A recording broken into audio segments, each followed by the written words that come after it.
description of it is all of the dark areas appear lighter, which I think makes sense because it is now facing, well, it's still relatively the same to the sun, but my angle to it is different. So I'm looking at it from a little more, even further to the side as we pass it.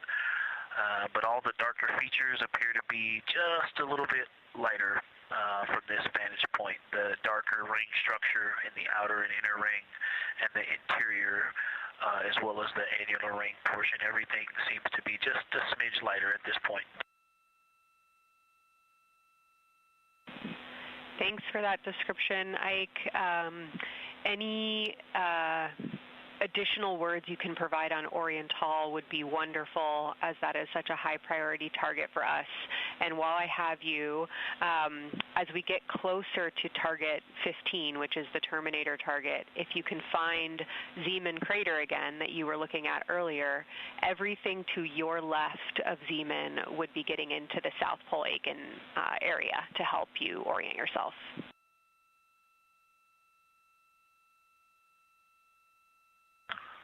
Zeeman is a great waypoint out there. I definitely see it.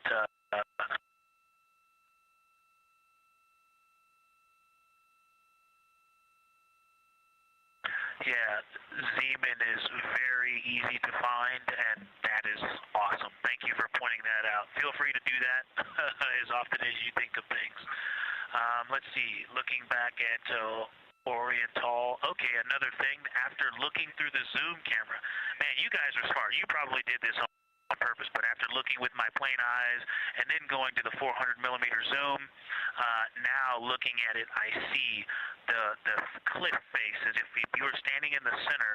That inner and outer ring have definitely some real terrain to them, and now I can see that as terrain. Now that I look at it even with my naked eye, I can tell that there's a lot of elevation and that, like I said, a cliff face on that eastern edge where all the darker deposits are. And it's just the scale now. Looking at it from far away before, it seemed like flat with color painted on it, but now that I look at it, I can definitely see that there is, different depositional characteristics, and so the darker is some other material, but there's also some shadowing going on because of the cliff face that is a part of that crater wall. Great description, Victor. Thanks, and really interesting to hear now the distinction between shadow and color. Before I let you go back to other observations, you mentioned that Reed saw a browner hue to the annular ring than the rest of Oriental. Are you seeing that from your vantage point?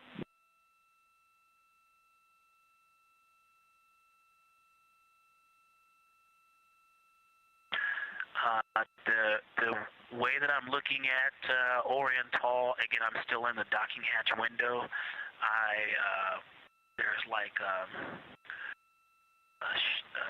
thermocouple right here in the center of the window, and it is the orange Kapton tape color, and so it is unfortunately, it's like trying to look at stars, next to a metropolis. I think it's drowning out any color that I could pick up from the moon. I am not able to see that color, but I have not looked at it through one of the forward face, from one of the windows 1 through 4.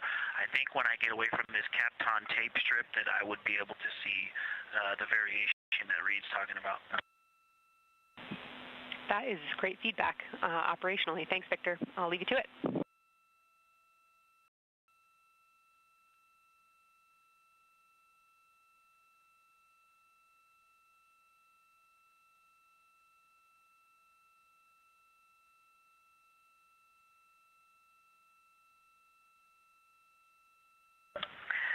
Science integrity with a question from the window team. Integrity, this is Science here with you.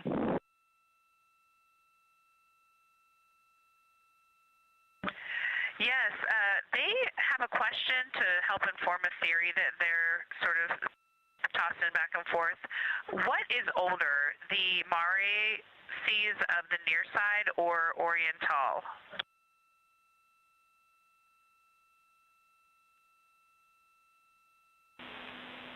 Stand by, Integrity. We're going to get you a little geologic history here.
Integrity Science back with you for some lunar volcanism when you're ready.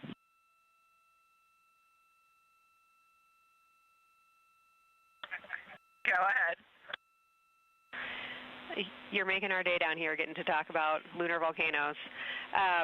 Oriental, as far as mare go, is younger than almost all of the mare on the near side. The exception are features like Aristarchus, which really pop out to you guys and really pop out to us here on Earth. That is younger, but other than that, Oriental is pretty young as far as mare go.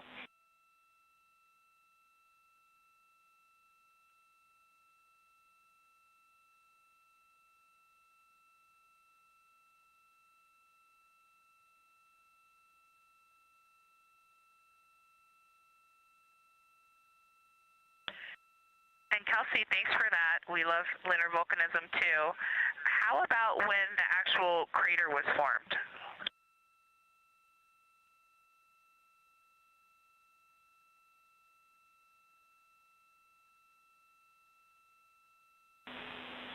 Yeah, we're going to get you an age for Oriental, and while we're getting that, Christina, can you, maybe you've heard the window team talk about the sort of contacts around Oriental, but because that material is so much younger, if anything pops out to you about physical relationship between that and surrounding terrain, we'd love to hear it.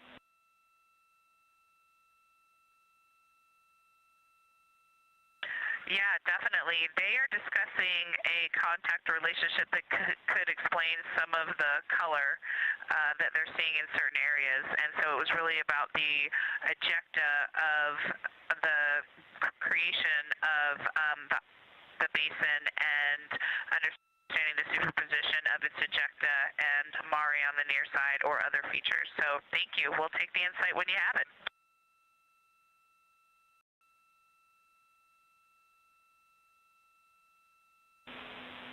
Thank you, Integrity. And I know Jenny wants to get to you with some topics, so I'll leave you with Oriental is 3.8 billion years old.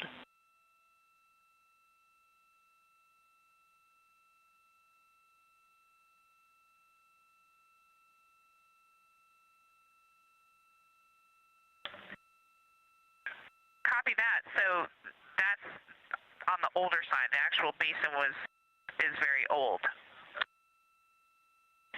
Correct, as is the case with a lot of mare. Typically the big basin formed and then the volcanic eruption was able to punch through the crust where it was weakened by that basin formation.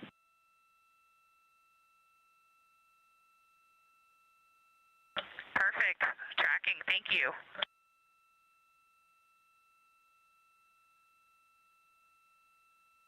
NASA astronaut Christina Cook calling down some questions to the science team on console. The voice you're hearing with those answers is Dr. Kelsey Young. She is joined by Trevor Graff on console today. Christina asking about the age of Oriental, and specifically the Mare regions. Those are those dark regions that you see. They are paved or filled by volcanic deposits.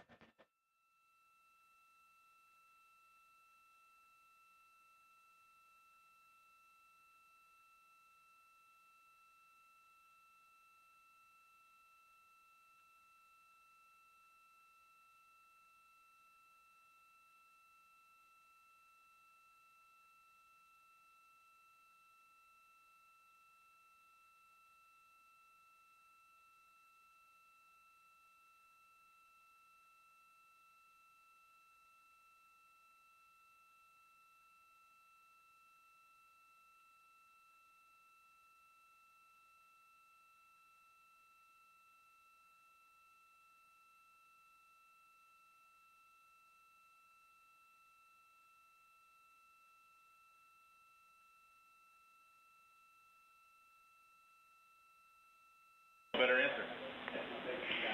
Integrity, it's about time for a position swap at the window. So we will ask Reed and Jeremy to swap positions, and I'll remind you again about your SD cards. And Victor or Christina, I have one window task for the cabin team when you're ready.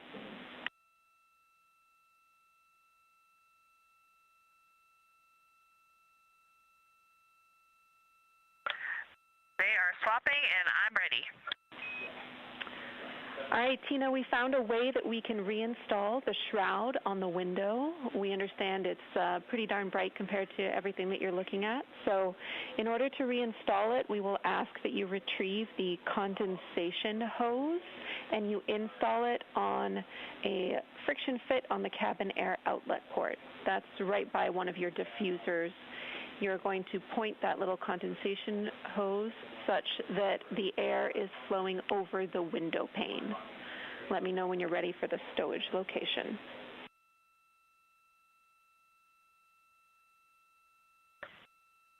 Ready.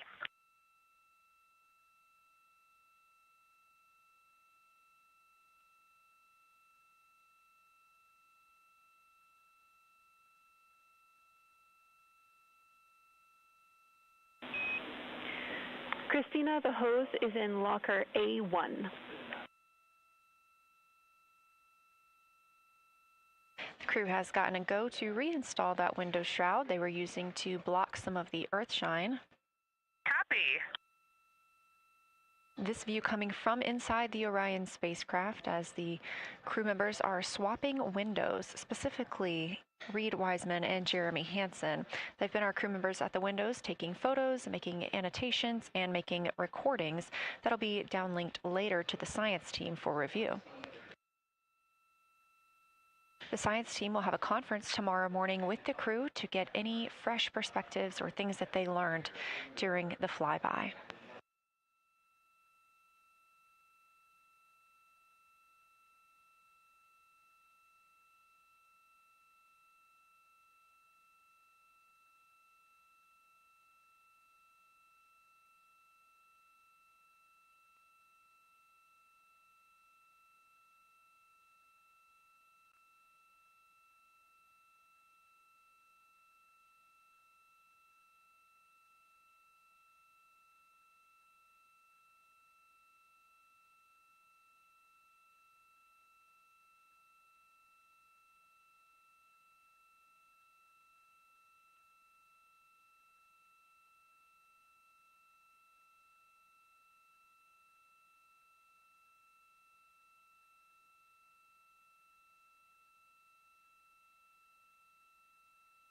Again, we are now in the third of 5 observation blocks for the crew scheduled for today.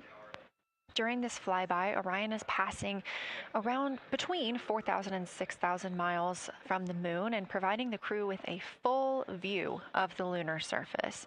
It's a higher vantage point and much farther than Apollo's lunar orbits on average. So from this view, astronauts can observe both the North and South Pole and large-scale geologic features in one single view.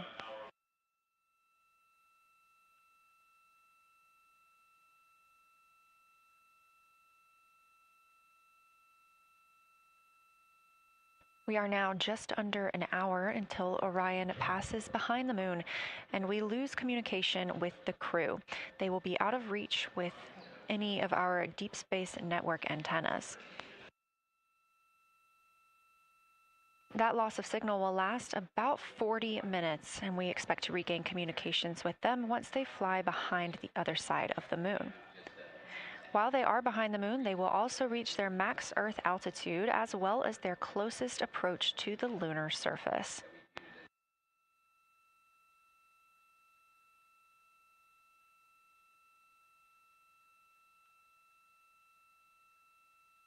The view you have right now is a live stream from a camera on Orion's solar arrays. You are looking at a live view of the moon, and 4 people are inside that spacecraft taking pictures of it, telling us everything that they are seeing. The first humans to do so in over 50 years. They'll be sending those pictures down for all of us to enjoy, and of course, especially the science team, who are very excited for what they are learning today.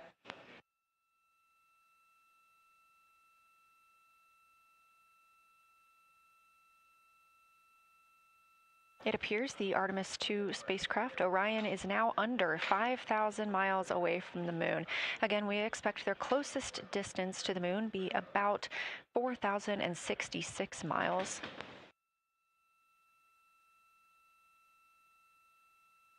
That is an estimate at this point, and we will make sure to share that closest approach distance once we receive it.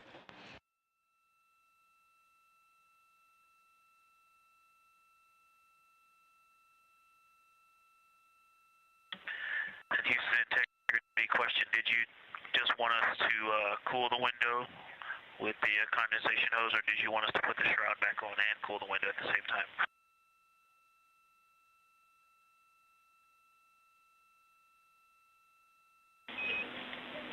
Victor, we definitely want you to cool down the window with the condensation hose. It's crew preference whether you put the shroud back on. The hose will allow you to do that if it helps with your lunar flyby.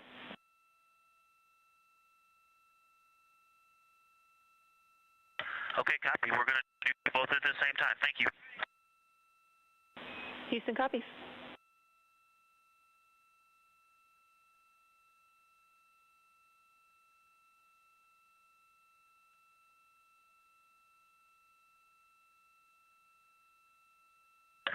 Houston, thank you for that suggestion. The cabin is darkened again, and that makes a big difference for the imagery. And for science, we are now seeing a half moon.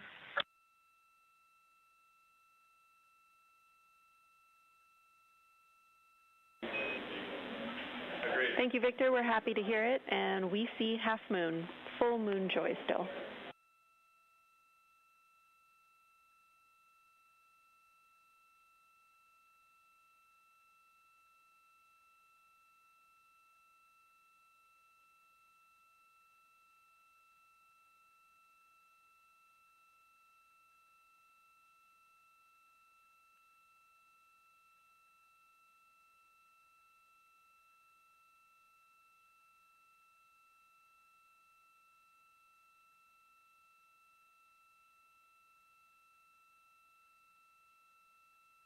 Crew reporting from Orion that they are seeing half the moon, which is about what it looks like here from this view from the spacecraft.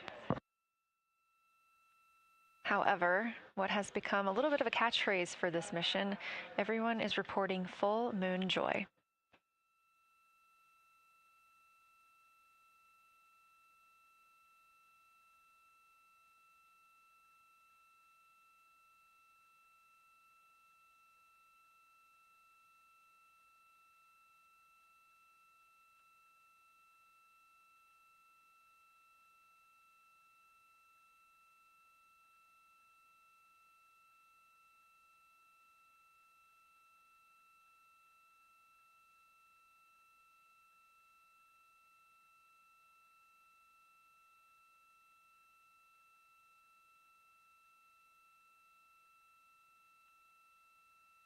We are keeping up with which targets the crew is tracking through their lunar targeting package. They are just wrapping up their second. Science integrity, another observation the window team commented on and Christine and I discussed a bit is in Hertzsprung. The solid and intact crater is very smooth. If it were a dirt road, it's very hard packed, and then you go outside of it, and that outer crater, that's the one that is older. It is a little rougher and more jagged, and starts to get into more loose-looking terrain, and the smooth interior also causes the craters that are inside of the larger crater, the smaller craters, to have really sharp edges, sharp, distinct edges. And just a general comment on that area, Hertzsprung, that whole area, the average albedo there is darker. That is, I would say, 3.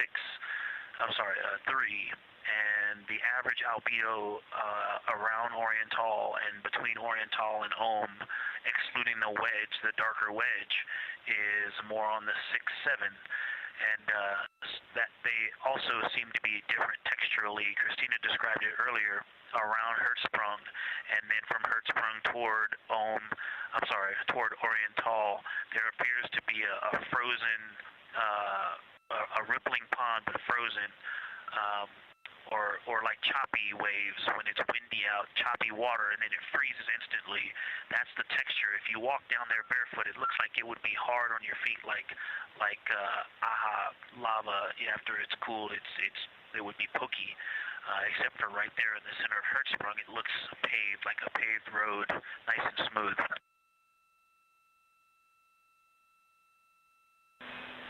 Victor, that's a wonderful description. Going from a paved road to lava reminds us of the Icelandic highlands. Thanks for that.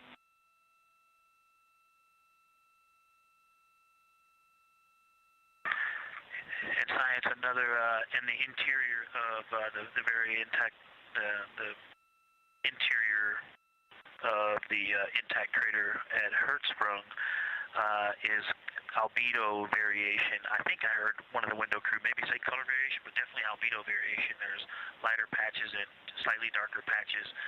It's not swirling, it's just patchy. It just has spots that are lighter, and I would say a predominantly darker average area. Great descriptions, Victor. Thanks. Not swirly, just patchy is really helpful for us.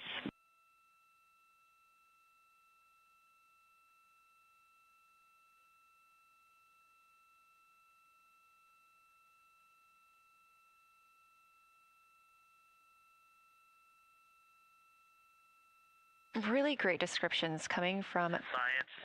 The window team is hitting all the targets. They are on the plan and starting the discussion of the Terminator. And boy, I'm loving the Terminator. I think I know it's not purely a moon feature, but what it does to the features of the moon, to the terrain, I've probably spent the most time describing into my recordings and thinking about and looking at the Terminator. There's just so much magic in the Terminator. The islands of light, the valleys, what look like black holes, you'd fall straight to the center of the moon. If you stepped in some of those, it's just so visually captivating that the Terminator is the most striking thing that I've seen so far. We've been loving your evocative descriptions, Victor. You really are bringing us along with you, and we're following along with visualizations that pale in comparison to your descriptions. Thanks.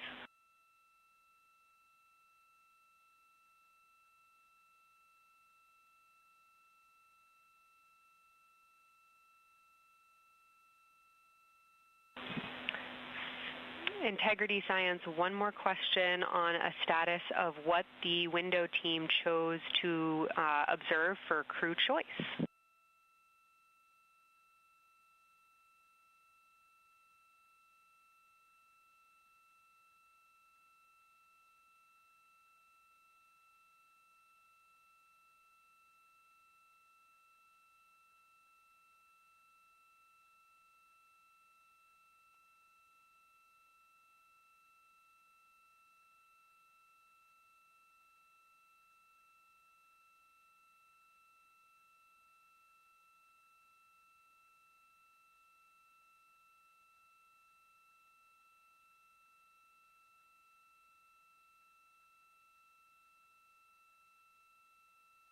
Window 2 talked about Vavilov, looked for suspended dust, and the Terminator. And window 3 about the experience and about the three-dimensionality of the moon this close. Wonderful. And another observation about Oriental, I would say, is the features going off to the southwest, the two large, almost look like scratches in the surface. I don't know if they're rays or canyons or collapsed lava tubes, but two distinct features that are almost parallel going off southwest from Oriental Basin. They are the first things that made me notice parallax of our trajectory looking out at Oriental. That and in the inner walls of the east side of the crater rings, you really get a sense that we're flying over something with elevation and terrain, and they look different from this orientation. Love to hear it, Victor, and you had it that those chains are actually crater rays, secondary craters formed from the formation of Oriental.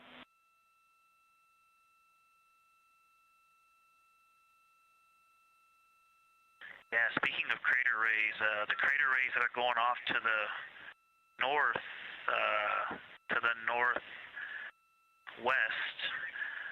that run off toward Hertzsprung and I believe toward Vavilov. I'm not looking at it right now, but those crater rays are very interesting. They're all very small. I know you've imaged this, but they're all small and they look like, you know, a big impact launched rocks and things that made smaller impacts down the way.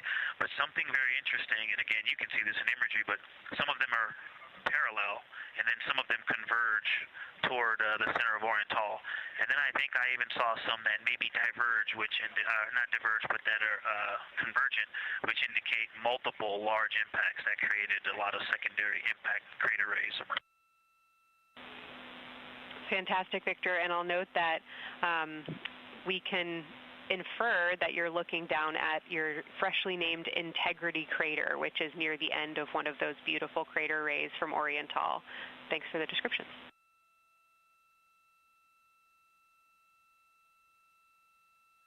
Yeah, you're welcome. And Integrity is easily identifiable with the naked eye from this point.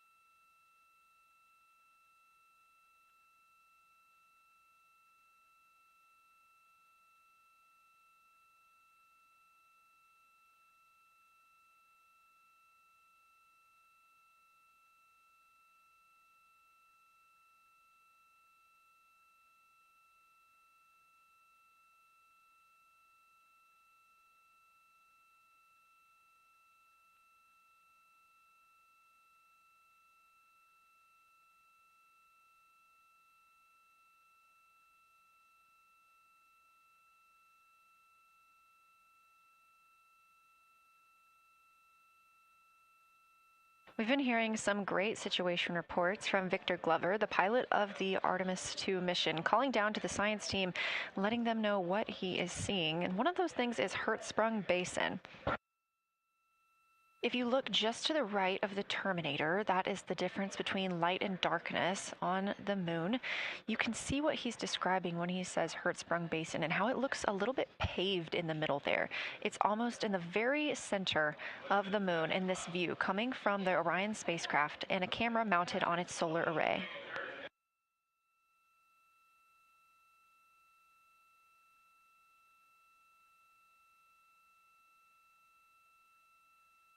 We are now 4 days, 23 hours, and 23 minutes into the flight of Artemis II, and we are standing by for their lunar loss of signal in about 43 minutes. Again, the spacecraft will fly behind the moon, and during that time, we won't have communication with them. They will be out of reach of our deep space network. However, we will regain communication with them approximately 40 minutes later when they come around the other side of the moon.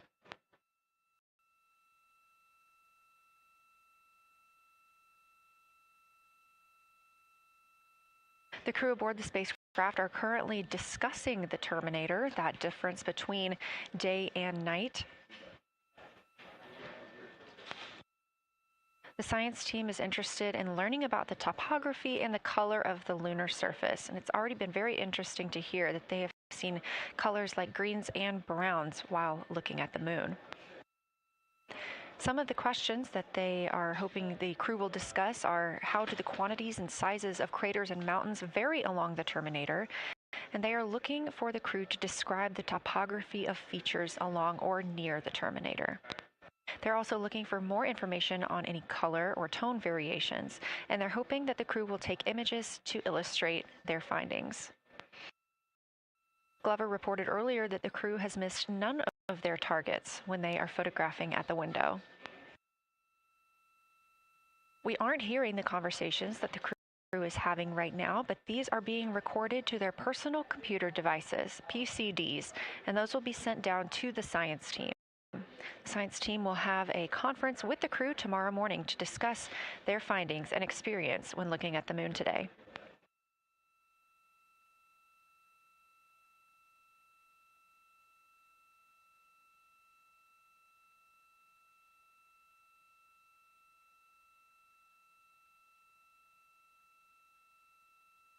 We have a few minutes left while the crew is discussing the terminator. And if you're just joining us, you're looking at a live view of the moon, our moon, from the Orion spacecraft and a camera on its solar array. Inside that spacecraft, 4 astronauts, Reid Wiseman, Victor Glover, Christina Cook, and Jeremy Hansen, the first 4 people to fly around the moon in over 50 years.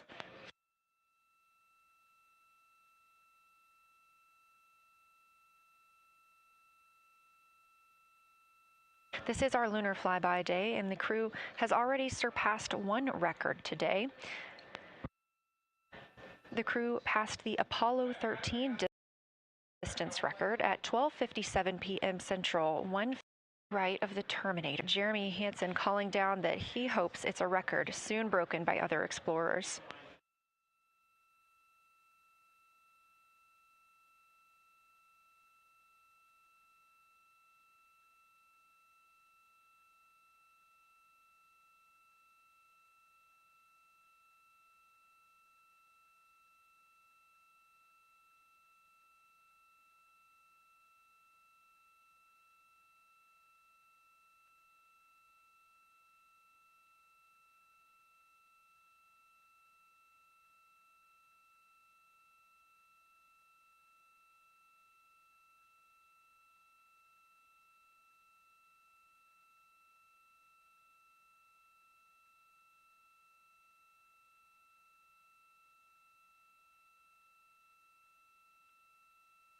We are live in Artemis Mission Control in Houston, Texas, monitoring the flight of Artemis II.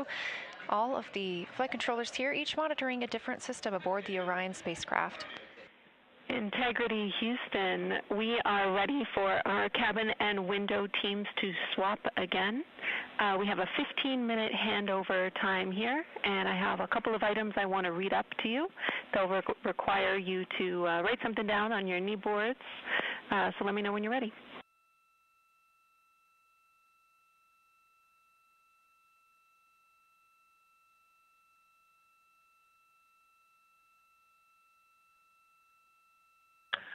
Okay, Houston, we are ready. Copy, Integrity.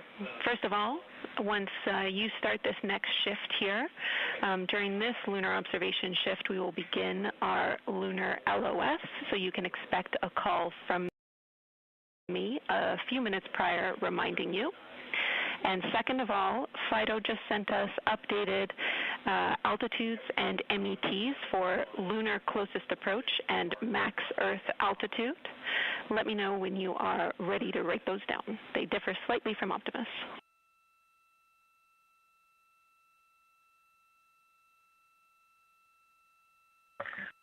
Thanks, Jenny. We are ready to copy. Lunar closest approach will be at MET 5 days, 0 hours, 25 minutes, 34 seconds, and the altitude will be 4,067 statute miles. Maximum Earth altitude will be at MET 5 days, 0 hours, 27 minutes, 39 seconds, with an altitude of 252,756 statute miles.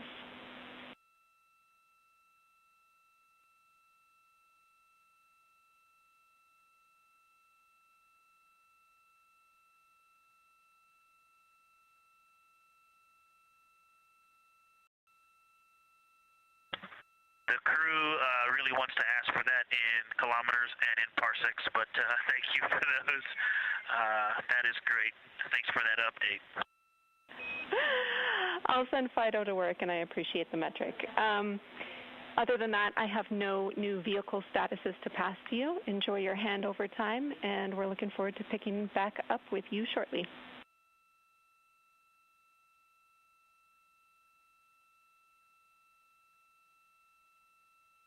All right, we'll talk to you shortly.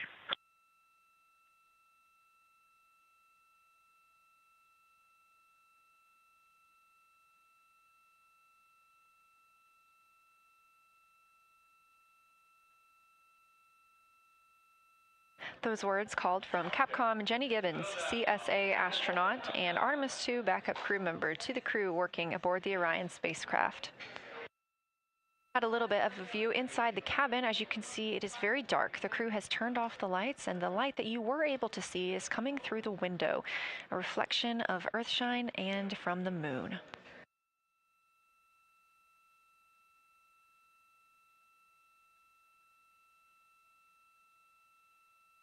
The crew is moving into their next observation block, meaning they are taking time to switch cabin and window teams. We've had Reed Wiseman and Jeremy Hansen at the windows taking pictures and making annotations and recording some audio files that will be downlinked later to the science team. Meanwhile, Victor Glover and Christina Cook were in the background serving as support. They were also timelined to enjoy a little bit of their midday meal. Now that we are swapping positions, the support team becomes Reed Wiseman and Jeremy Hansen. They will be in the background helping with SD card swaps, as well as providing those situational reports to the science team. Victor Glover and Christina Cook will be the astronauts at the window, photographing and speaking into those PCDs, portable computing devices, about what they're seeing on the moon. As you heard Capcom Jenny Gibbons call to the crew, this block is also when we will lose communications with the crew. That LOS, or loss of signal, is scheduled to be less than 35 minutes from now. We anticipate to be out of signal with them for about 40 minutes, and will regain that communication once they've flown around the other side of the moon.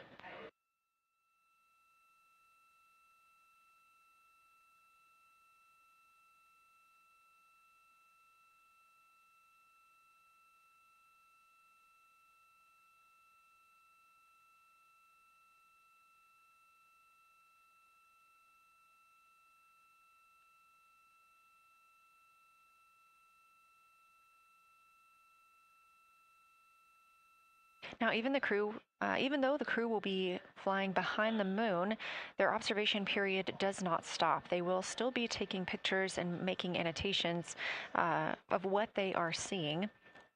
They'll be looking for the limb of the moon, Earth set, and then Vavilov crater, which we have previously seen.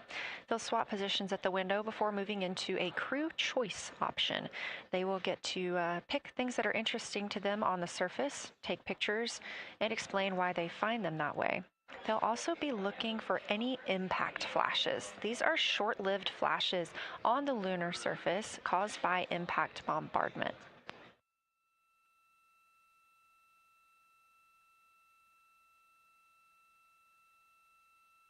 Just before Earthrise, the crew will be looking for lofted lunar dust. This may be lofted just above the lunar surface, and we could only see it just before Earthrise along the dark western limb. Any Earthshine would illuminate potential lofted dust. But once the crew is all the way around the Earth, the brightness of the Earth will wash out any of that dust they might be able to see. These were based on observations from Apollo missions and orbital spacecraft, and so we're very interested to see if the crew might be able to capture some of that lunar dust today.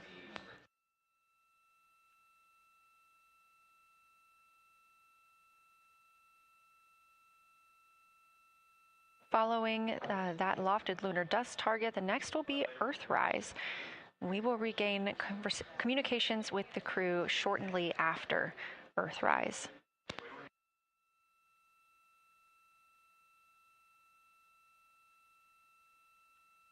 There will be a short observation break period where the moon is not in view.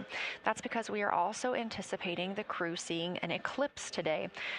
The moon won't be in view because the team here in Mission Control Houston will need to change the attitude of the spacecraft and ensure that its solar arrays are gathering light from the sun heading into that eclipse period. So we will have communication with the crew, we just won't be able to see the moon. However, we will have views during that eclipse time frame. During that time, the science team is looking to know it will only be illuminated by Earthshine at that point. So they want to know what the whole moon looks like overall, but they also want the crew to look into deep space and potentially see if they can spot any planets.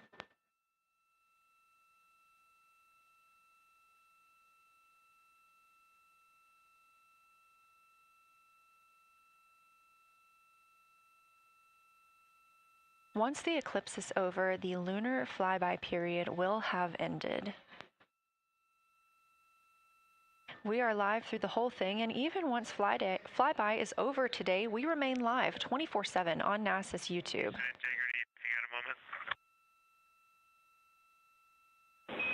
Go ahead.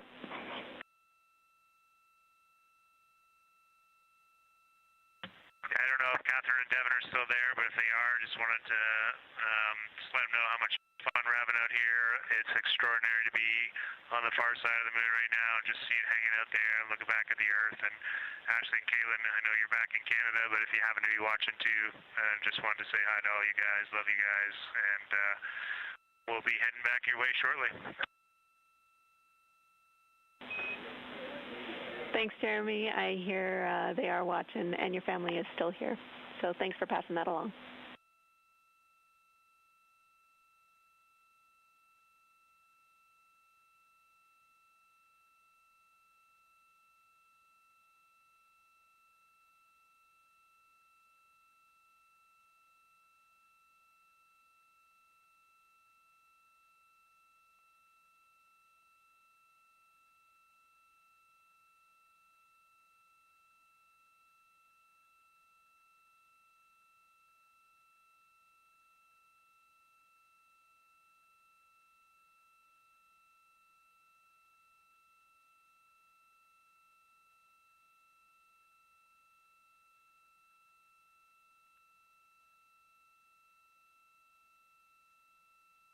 This view inside the Orion spacecraft, and it's a little hard to make out, but on the left there, that is Jeremy Hansen just calling down some well wishes to his family, joining us in the viewing room and watching online.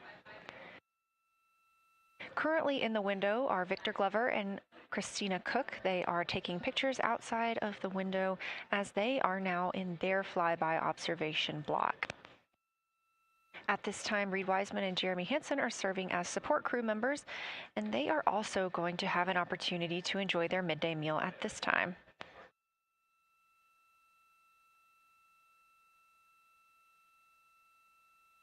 On the lunch menu today for Reed Wiseman and Jeremy Hansen, we have vegetarian chili, salmon croquettes, chicken with peanut sauce, sweet and savory kale, pickled beets, chocolate pudding, barbecued beef brisket, spaghetti and meat sauce, Italian vegetables, butternut squash, candy-coated chocolates, and maybe even a little bit of coffee.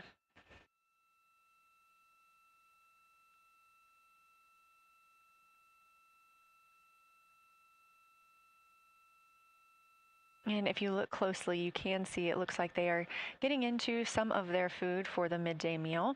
All of the food on the spacecraft is rehydratable. We don't have an option for fresh food as there's not a refrigerated section of the Orion spacecraft. So all of this food can either be rehydrated or eaten straight from the package, just depends on what the food actually is.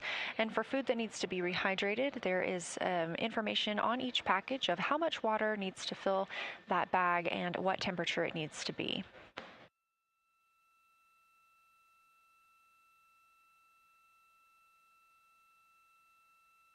We are now 4 days, 23 hours, and 39 minutes, 40 minutes actually, into the flight of Artemis II, the spacecraft now under 4,500 miles from the moon.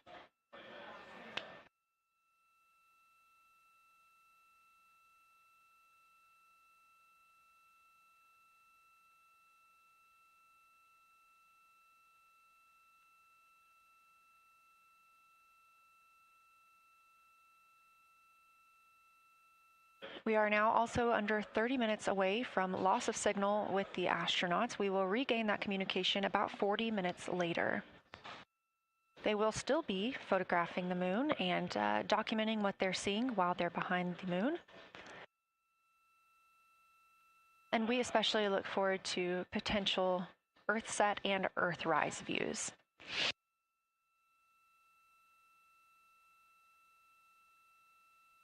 As you can see on the left side of your screen, we are streaming this solar array camera view throughout the flyby. And the science team also plans to capture an occasional still photo with the solar array intermittently, perhaps one every 8 to 10 minutes. Still photos represent the highest resolution imagery from those GoPro cameras.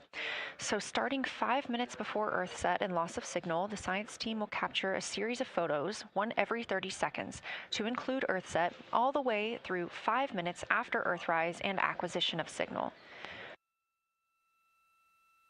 In order to capture these frequent photos, the solar array camera that we were streaming will need to switch to time-lapse photo mode. So during this time, the streaming video quality won't be as sharp as you have it right now, but we want to ensure that the science team captures the data that they need during these time frames. And we really look forward to seeing those higher resolution images once they're available.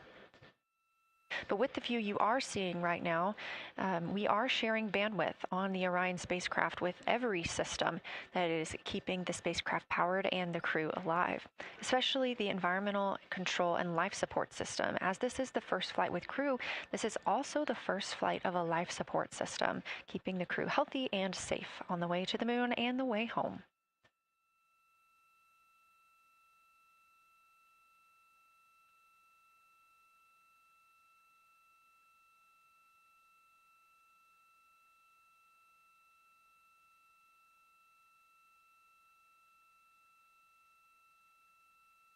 On the timeline, we're getting towards the end of the cabin and window team swap period, but it looks like our astronauts, Victor Glover and Christina Cook, are already photographing the moon outside of those windows. The next target is Ohm Crater, and this is something that they have photographed previously during the flyby. This is a small, complex crater with a prominent ray system, and as referenced earlier, it's the size of the Eye of the Sahara. That Eye of the Sahara is a feature in Mauritania. Seeing this crater more than once throughout the flyby allows the crew to photograph it at different lighting conditions.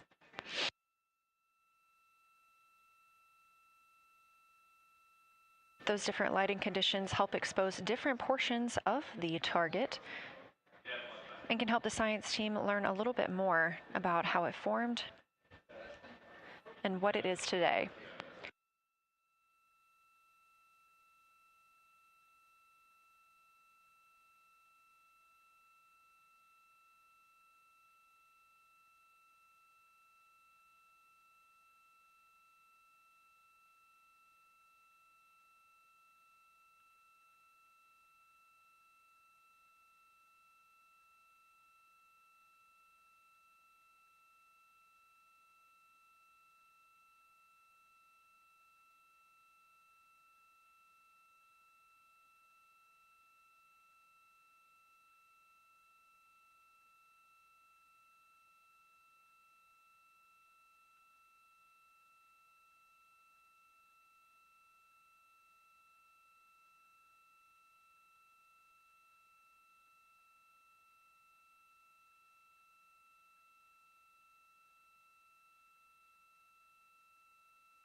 Again, this view inside the spacecraft as the crew continues photographing the moon outside their windows. They have turned the lights off to allow them to better get photos of the moon, preventing any reflections from coming in from the spacecraft.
We expect the crew to be targeting Ohm Crater for another 6 minutes or so before they move into a discussion of the limb.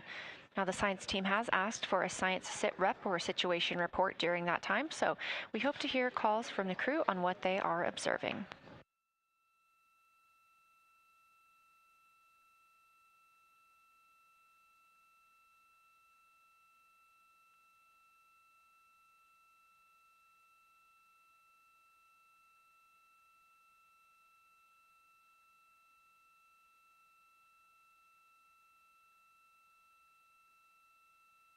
If you've been following along, at the start of the day, we did have much more of the moon visible.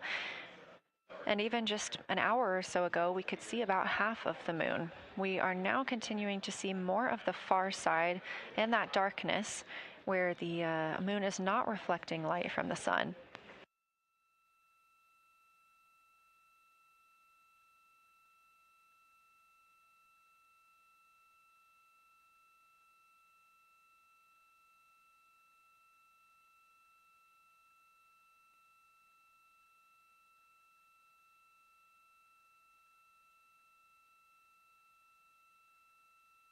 Earlier, we were also able to see some of those darker portions, that old lava flow that we often see on the near side of the moon and that we can all see from Earth.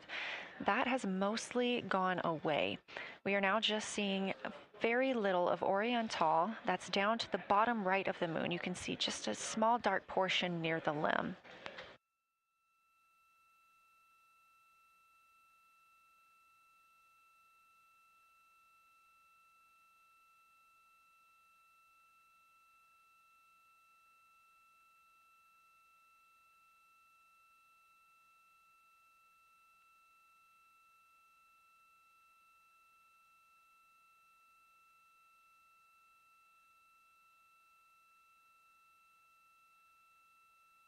We are now about 18 minutes away from loss of signal with the Orion crew. Again, we use the Deep Space Network to communicate with the crew members when they are this far from Earth. This is the first mission since Apollo when we have had humans on the Deep Space Network.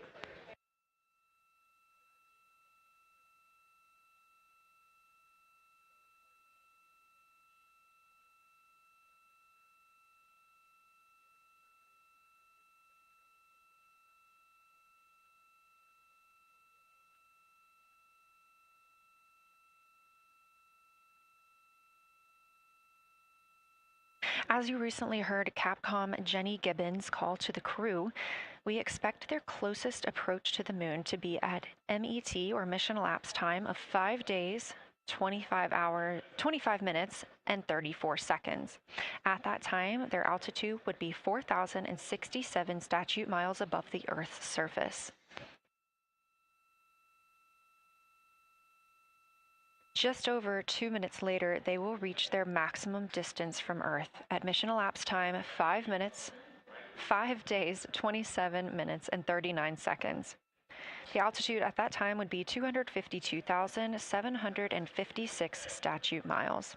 These are our latest numbers, and we'll make sure to verify and confirm those once those milestones have been achieved. Obviously, we will be without communication to the spacecraft at that time, so once we regain communication, we will make sure to find out those numbers and report those to you.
Checking in on the lunar targeting package, the crew is now in their discussion of the limb, seeing the limb of the moon, that illuminated part.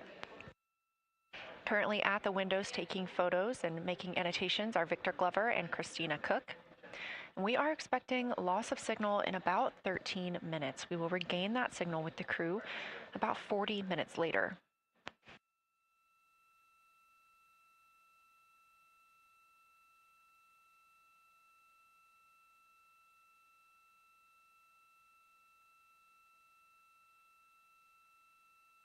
A milestone worth mentioning that this day marks the first time in more than 50 years that humans will observe the moon directly, a critical opportunity to practice how lunar science will be conducted during future Artemis missions.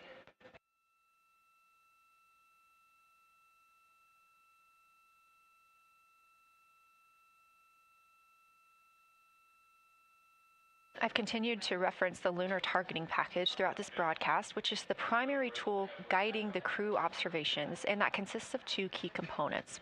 The first of those is the Lunar Geography Review, which helped the astronauts study major lunar features in advance. That also helped them learn to orient themselves during the flyby. The Lunar Targeting Plan provides a detailed timeline of observation targets, background science context, and specific instructions for the picture the crew should take, and verbal descriptions of what will be helpful to the science team reviewing those pictures later. That's what we've been tracking real time and what the crew is using right now to keep up with their next milestones.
Integrity Houston, 10 minutes till the LOS. We'll take a snappy sit rep from the cabin if you have one.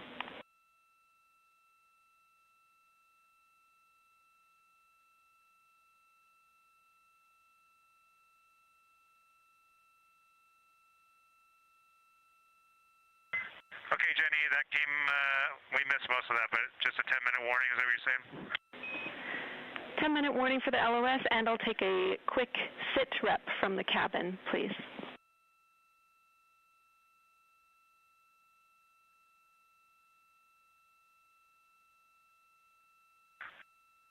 All right, cabin is still full of excitement. We've got Christina in window 2, Ike in Victor in window 3.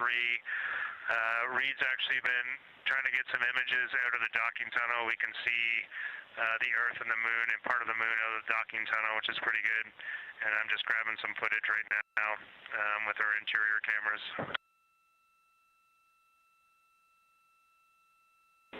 Copy, Jeremy. We'd like to know what camera Reed is using and also the status of window 1. Looks like there might be a shroud removed.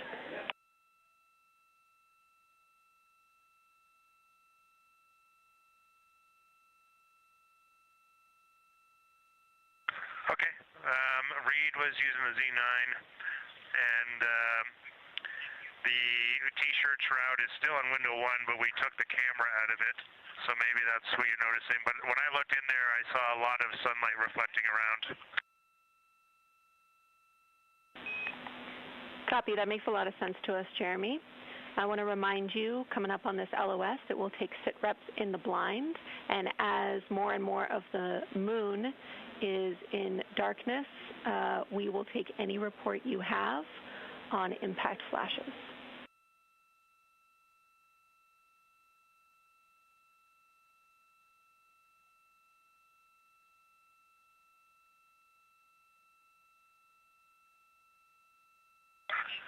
All right, Jenny, you'll have to say again your last. There's a lot of conversation here, and I was on the other side of the cabin, so I missed all of it.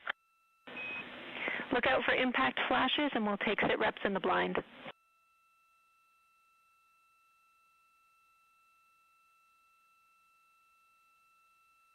Okay, impact flashes, sit reps in the blind. We got it. And yeah, just so you understand what's going on with window 1, there is light coming through the outer hall from window 2 into the inside of window 1, if that makes sense. Like I can see the inside of the vehicle when I look between the two panes of glass. Copy.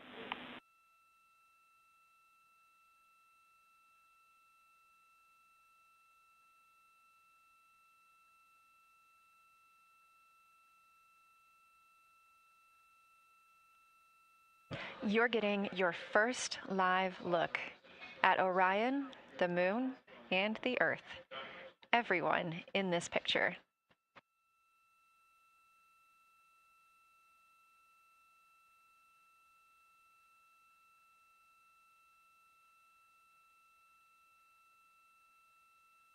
This is a live view from the Orion spacecraft.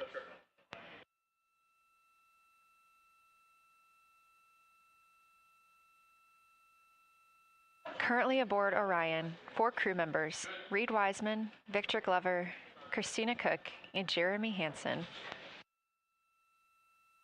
And on the Earth, all of us, all of humanity. You can see the moon is starting to get a little bit dimmer as the astronauts are going to pass behind it. Now 6 minutes and 26 seconds away from that loss of signal. Again, we will be out of communication with them for about 40 minutes until they come around the other side of the moon and we can re-establish contact.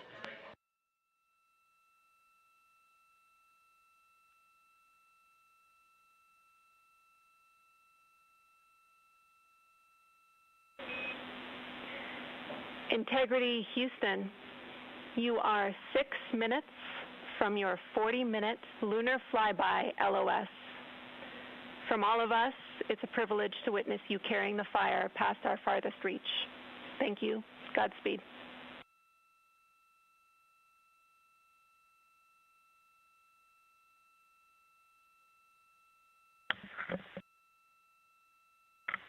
Thank you for that, Jenny. And thank you to all of you for allowing us the immense privilege to be on this journey together. It's quite amazing. And as we go on this journey, thinking about the NASA mission to explore the unknown in air and space, to innovate for the benefit of humanity, and to inspire the world through discovery. And as you've gone along on this journey with us, hopefully we're doing just those things. And as we get close to the nearest point to the moon and farthest point from Earth, as we continue to unlock the mysteries of the cosmos, I would like to remind you of one of the most important mysteries there on Earth, and that's love. Christ said in response to what was the greatest command, that it was to love God with all that you are. And he also, being a great teacher, said the second is equal to it, and that is to love your neighbor as yourself. And so, as we prepare to go out of radio communication, we're still to feel your love from Earth, and to all of you down there on Earth and around Earth, we love you from the moon.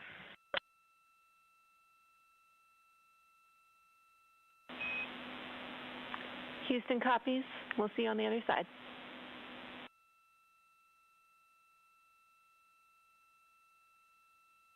We will see you on the other side.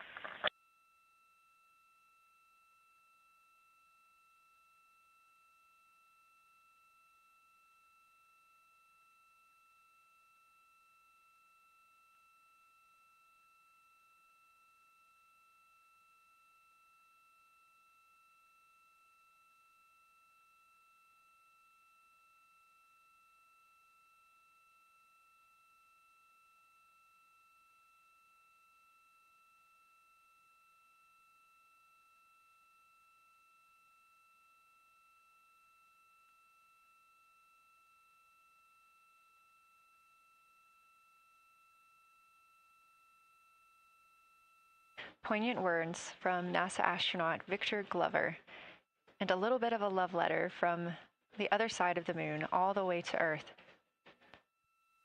Glover touching on the teachings of Jesus, including to love your neighbor as yourself.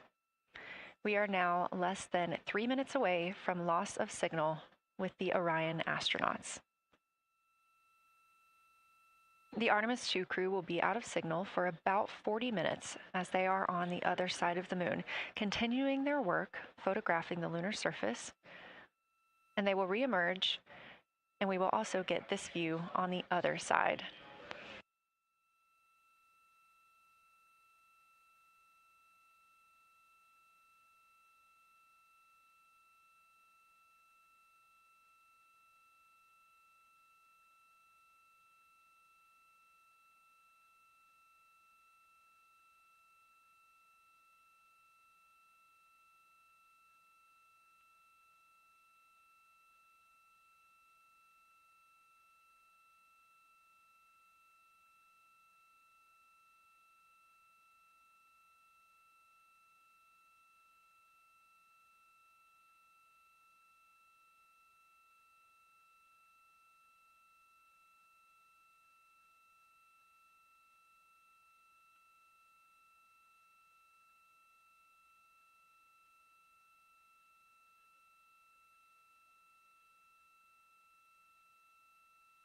Just about a minute and a half now until we lose communication with the astronauts aboard Orion on the Artemis II mission. Now 5 days and 6 minutes since their launch on April 1st. Again, we'll be out of communication for about 40 minutes. And this really beautiful view of a crescent moon and a crescent Earth. How great thou art.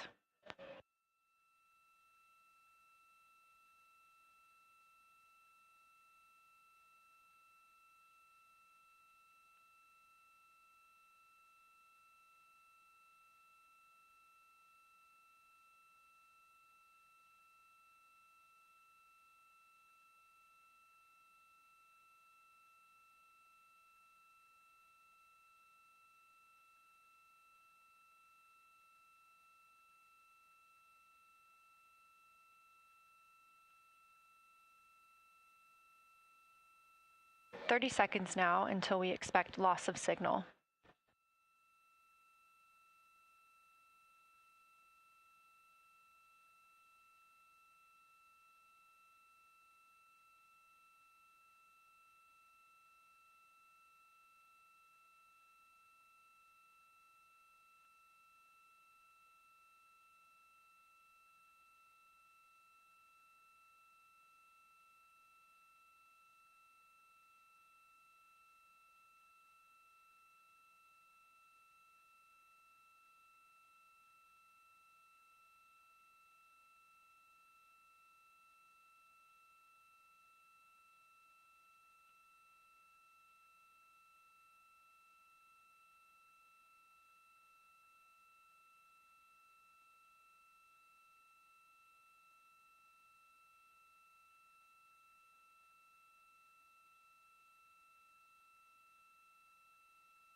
And we have confirmation of loss of signal of the Orion spacecraft as it flies behind the moon. We expect to regain communications with them in another approximately 40 minutes. This was expected as their spacecraft is now out of direct line of sight with Earth and behind the moon. And this is a poignant moment as it's the first time in over 50 years that we have humans completely unreachable by anyone else on Earth. No matter how distant or secluded, we could reach anyone living on Earth, but while the crew flies behind the moon, it's simply impossible to make contact with them.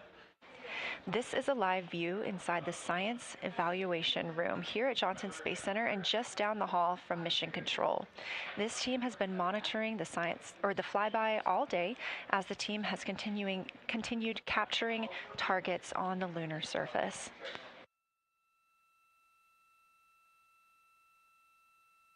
We even got to see this team in action as they were helping the astronauts identify some of the features they were seeing on the moon but not expecting. There will be a couple of milestones during this loss of signal. The first will be when the astronauts make their closest approach of the moon. at MET 5 days, 25 minutes, and 34 seconds, when we expect they'll be 4,067 statute miles above the lunar surface. Their maximum Earth altitude will be reached just 2 minutes later, at 5 days, 27 minutes, and 39 seconds, when their altitude should be approximately 252,756 statute miles. Once those milestones are reached and we have confirmation, we will report the official numbers.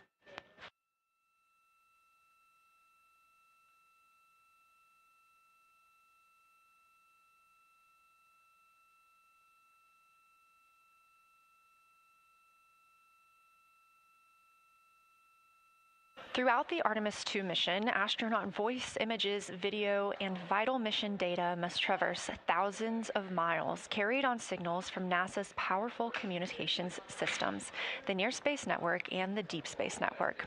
Let's learn a little bit more.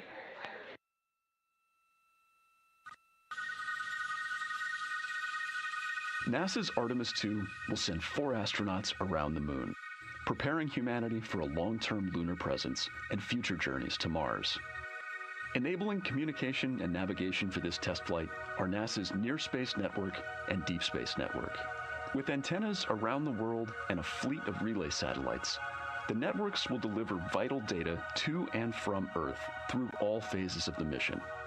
The networks are seamlessly integrated at NASA's Johnson Space Center in Houston, Texas, where Mission Control coordinates the network handovers. These transfers represent a delicate dance between the 2 networks, exchanging support as the mission shoots toward the moon. On the launch pad and during their early orbit phases, NASA's Orion spacecraft and Space Launch System rocket will rely on communications and tracking services from the Near Space Network.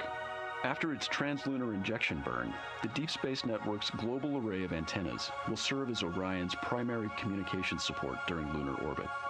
As the mission journeys farther into space and away from Earth, signal strength weakens and bandwidth is conserved for crew communications. The astronauts will have a near constant connection to Earth, ensuring their safety on a journey farther into space than ever before. We say near constant because as Orion goes behind the moon, a planned loss in communications will occur. The Deep Space Network will be standing by to reacquire the signal as Orion reappears. The Artemis II mission also provides an opportunity to test new capabilities. Using laser links, NASA will periodically transmit Orion data to showcase the benefits laser communications could have for future human spaceflight missions.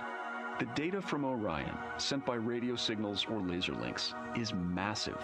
The mission is gathering images, data, and video, while also generating details about mission health and crew voice files. All of that data gets processed here on Earth, where systems compress it for efficiency. In the future, we'll upgrade these systems on Earth so that image and video clarity improve with each moon mission. With the Artemis II test flight, we're evaluating the communications infrastructure that will help carry us into the future as we explore the moon and journey forward to Mars.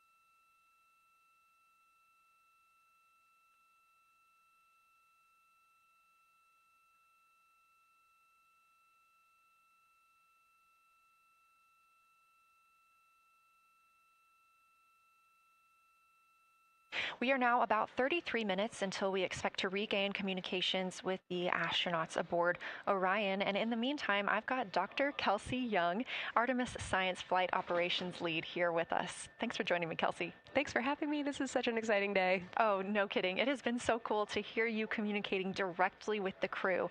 And I know that you have been preparing for this for years, so I am so excited for you and for your team. So just to get into that background a little bit, tell me about your background and what you've been doing on console. My background is as a field geologist. Actually, I studied impact cratering in the field for my PhD, so all these descriptions of impact craters have me just absolutely swooning. How I got into this, though, is, during my PhD, I got an internship at NASA and ultimately never left to integrate science into flight operations. So we developed the Science Officer Console, for which this is the first mission we're supporting. We developed the Science Evaluation Room that's right upstairs, and so it's so gratifying to see this operation structure come to fruition, especially on a day like today. I would have to imagine so. And we've got a great view of the Science Evaluation Room right now. Is there anything that has stood out to your team so far? Absolutely. So as you might have heard in some of the press briefings and content that, we've been putting out, color and albedo were really exciting targets for us. We've heard several amazing color descriptions so far. Just to highlight maybe one of them, we heard about greenish and brownish hues near Aristarchus, which is actually a feature that we can see here from the near side. And those greenish hues could actually tell us something about the volcanic evolution of that area. So you can bet that the science team is going to be prioritizing downlinking those images and the crew audio that we didn't hear that went into those recordings to learn a little bit more. Wow, that is fascinating. I was hearing those colors and very interested just from a personal standpoint, because looking at the moon from, 250,000 miles away, we don't see green or brown. So just hearing that, them being so close and getting to see that, fascinating, and I know very exciting for you. So what are you expecting to see in the upcoming portion of the flyby? The upcoming portion is actually going to be really exciting. So right now, as we speak, while folks in the room are kind of taking their, their stretch breaks and everything, the crew are still hard at work. They still have targets to image and describe during this LOS.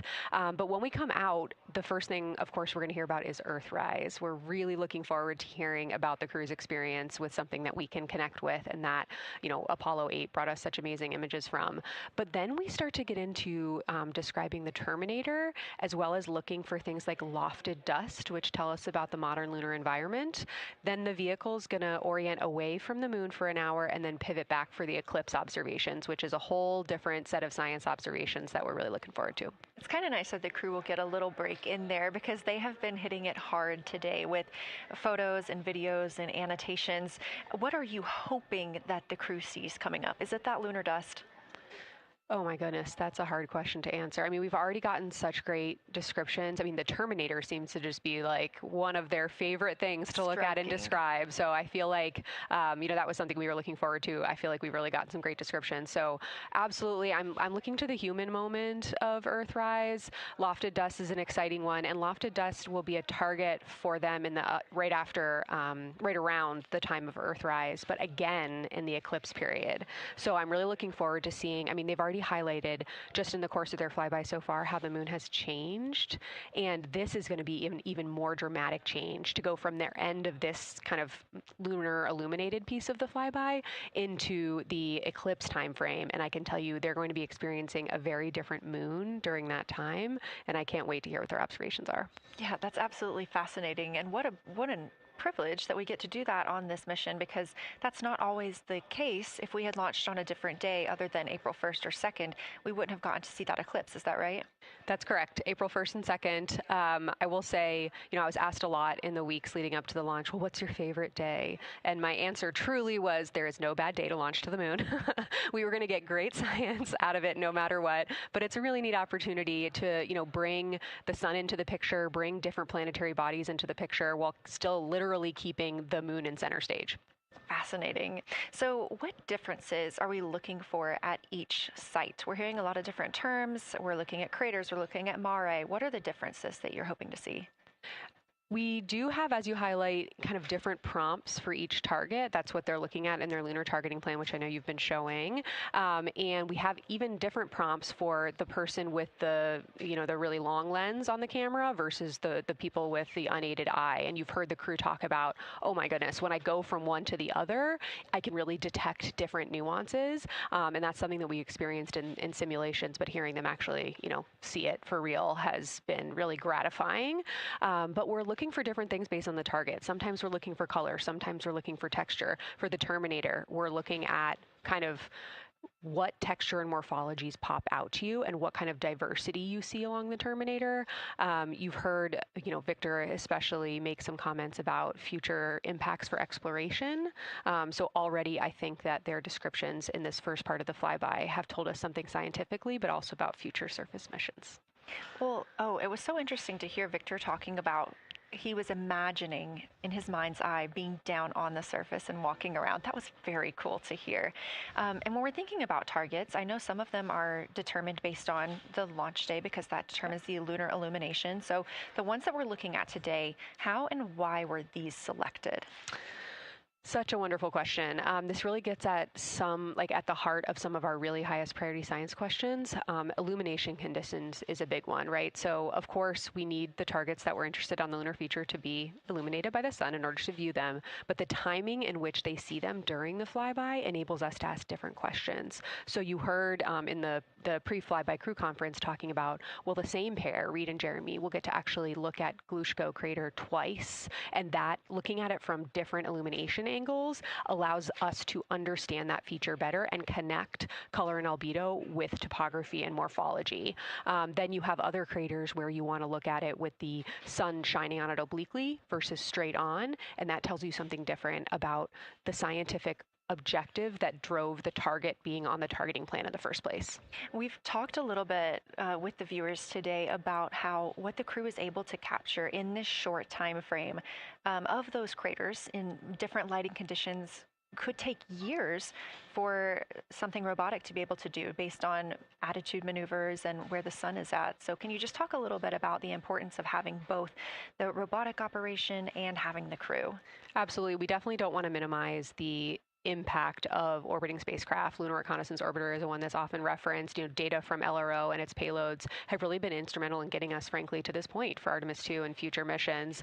But the human experience, the crew observations that we've already been hearing about, it is such a perfect complement to the orbiting spacecraft data because they are able to have this unique perspective. They are far enough away where they can make these contextual observations. You've already heard it. How many times have we heard the crew and their science sit reps say, if I track this feature from all the way up here in the northern hemisphere down to the southern hemisphere, here are comparisons I can make. That right there is not something we had the ability to do with the Apollo missions, and it allows just literally in the blink of an eye to synthesize observations that it would take, a really significant effort to coordinate with different orbiting platforms, and they're making it like that. Wow. It has been very, very exciting to hear all of their calls so far. And so I've heard they were able to capture every single target so far too. Is that correct? I think that's correct. And I think it's important also to remember that, and I know the science team is anxiously awaiting this, we've been hearing from the crew members who are not at the forward windows, right? Those crew who are, really in the thick of the observations, they are recording minutes-long observations per target on their crew tablets. We will be getting those down starting here in a couple hours, and that's going to contain really meaty science information that we haven't heard live yet, and that's going to form the basis of my conversation with them tomorrow morning, where we're going to have a really deep dive into the science and absolutely nerd out about what they were able to do today. One of the most gratifying things for me today is hearing multiple crew members say, thank you for putting the discussion times in the targeting plan, because when we have had the ability to put multiple brains on a problem, we have elevated each other. And I'm looking forward to them, sleeping on it overnight and then us actually being able to really, truly have an elevated science discourse tomorrow. Well, we're looking forward to it too, and I cannot wait to hear everything that you guys get to learn overnight from some of those audio recordings and just everything that they'll be able to share tomorrow. So, Kelsey, I know you are very busy. You've done a great job today, and thank you so much for joining us for this interview. Thanks for having me. It's such an exciting day. We are now expecting acquisition of signal in about 24 minutes. As a reminder, the Orion spacecraft has flown around the other side of the moon, where they are out of contact with our deep space network.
And we just heard confirmation here in Mission Control Houston that we have reached the closest point of our destination to the moon at MET 5 days, 25 minutes, and 34 seconds, and we anticipate the spacecraft's altitude is approximately 4,067 statute miles above the moon.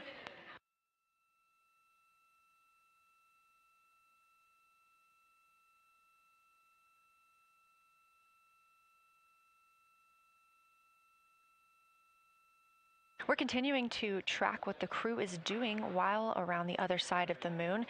They are continuing to take pictures of the of the moon, the Earth now out of sight. What they're in right now is a crew choice event. The science team has encouraged them to find interesting features on the surface, to take photos of those, and describe why they were interesting. Something else that they'll be looking toward next, just momentarily, will be impact flashes. They've got a few minutes allotted to look at the darkest portions of the moon. They're interested in short-lived flashes on the lunar surface because these would be caused by impact bombardment. After their impact flash targeting, the team is interested in if the crew can see lofted lunar dust.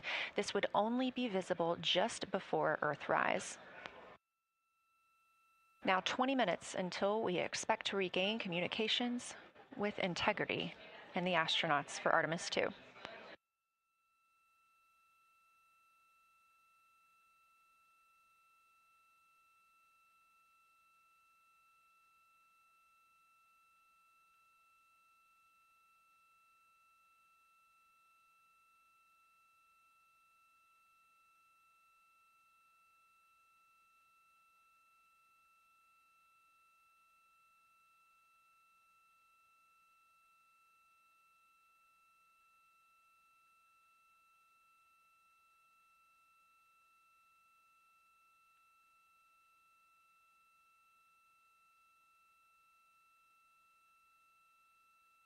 We're live in Mission Control Houston at NASA's Johnson Space Center, but there's a team over 750 miles away also monitoring today's operations. And of course, just like us, they are in LOS, or loss of signal, with the spacecraft. This is LUCA, the Lunar Utilization Control Area, and it's joined by LISA, the Lander Engineering Support Area, which are twin control rooms that will support missions and operations in lunar orbit or on the moon's surface in real time at NASA's Marshall Space Flight Center in Huntsville, Alabama. The LUCA and LISA are right next to each other and just a short walk away from the SLS Engineering Support Center, which is used during launch, and the POIC, where science on the International Space Station is monitored.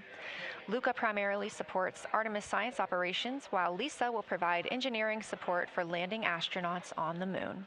During this mission, Artemis II, teams in the LUCA will use the facility to support first-of-its-kind science operations to better understand the deep space effects of microgravity and radiation on the crew's physiology, immune systems, and ability to complete various tasks. The data from these science operations will inform future crewed flights to the moon. For future crewed missions to the moon, members of the NASA Human Landing System Mission Insights Support Team, a group of engineers, safety leads, flight operations experts, and technical authorities, will work in the LISA. There, they will monitor lander systems in real time and be involved in key decision-making processes throughout the mission. Teams are using the LISA during Artemis II to observe mission operations and using the opportunity to inform and prepare for future crewed landings to the moon's surface.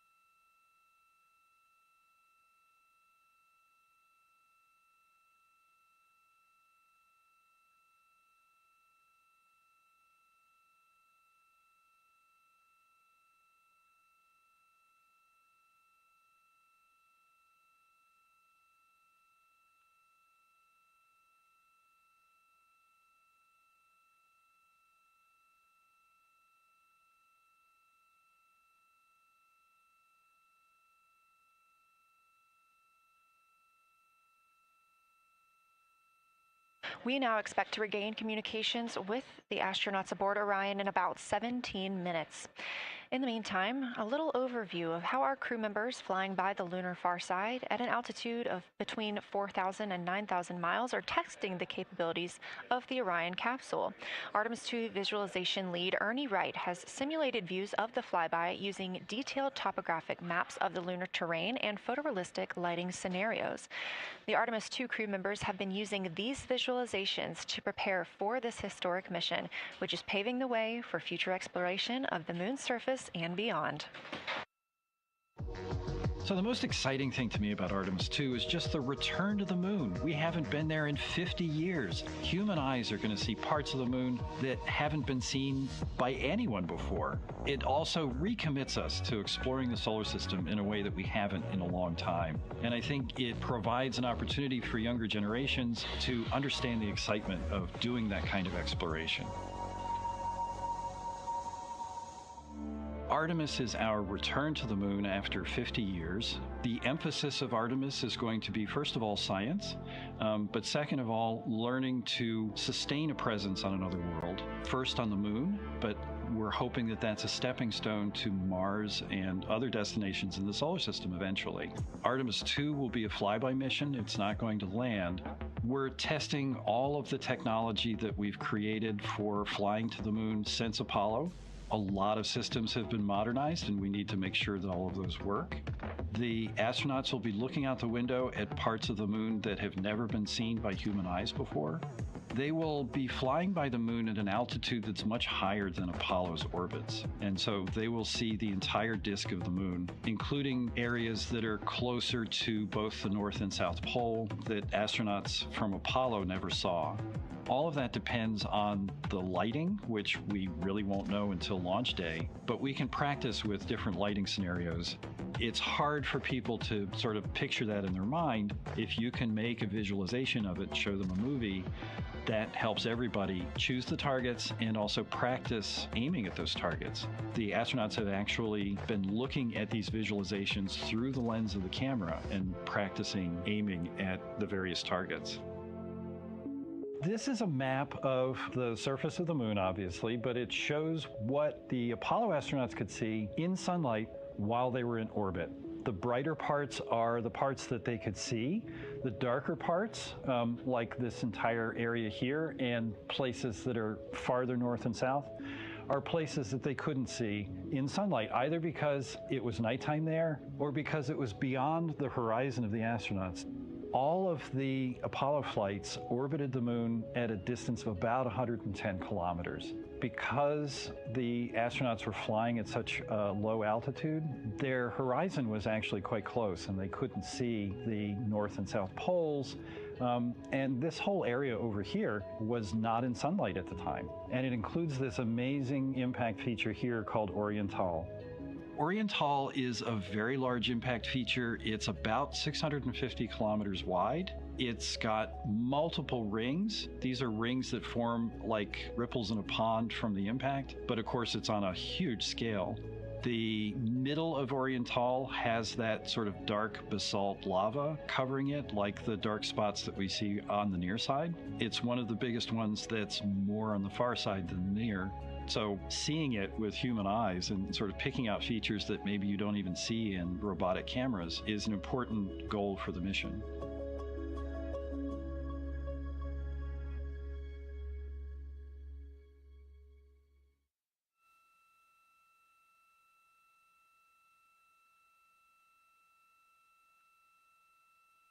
This live view in the Science Evaluation Room, or the SIR, here at Johnson Space Center in Houston, Texas, just down the hall from where we're at in the Artemis Mission Control Room. Teams continuing to monitor the flyby.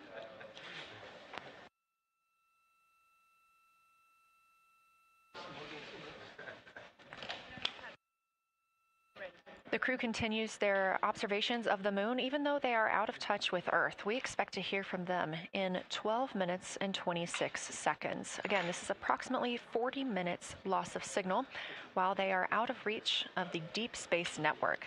Right now, they are imaging or attempting to image lofted lunar dust. Throughout our coverage, we've talked a lot about the science and engineering behind today's lunar flyby, but we also spoke to the crew about what the moon means to them and how they see its place in human history.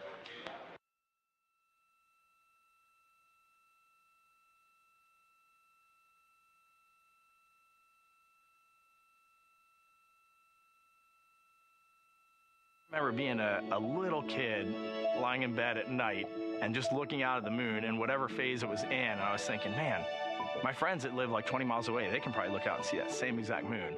And then when I was in the Navy and I would look out at the moon and I'd be halfway around the planet, I would think, man, my brother can see that moon where he is and he's halfway around the planet from where I am. And it's a connection of life on Earth. We can all look up and see that moon. It represents history. It is a witness plate. Everything that's ever happened to the moon is still written on the moon. There's no processes of wind or change in the Earth, geologic processes like we have here that change it. And something that's been telling and can read out the story of its own evolution, there's something beautiful about that.